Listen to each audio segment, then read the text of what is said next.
After weeks of hot weather in France, torrential downpours have caused flash flooding and flood alerts across the country. Thousands of homes are without power. Several hundred people have been evacuated from 3 campsites in the Ardèche and Drôme regions just north of Marseille. One German man in his 70s is still missing, and a few people, though rescued, have been hospitalised. Olivia Krellin reports. Roads turn to rivers. Rivers have become rapids. This is what it looks like now in some parts of France, after a weeks-long heat wave finally gave way to storms.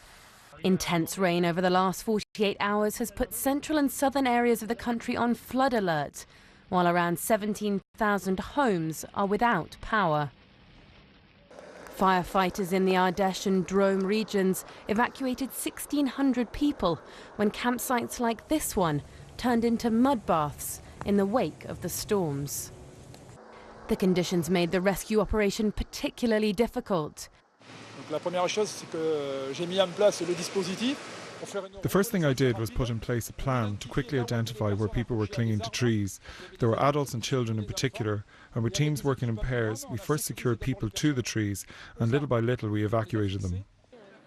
Over 100 German children visiting for summer camp were among the rescued. Police and divers continue to search for an elderly German man who was supervising them.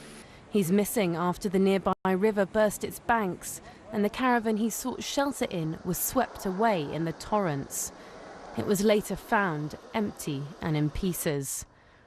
Of those rescued, some by helicopter, 10 were taken to hospital.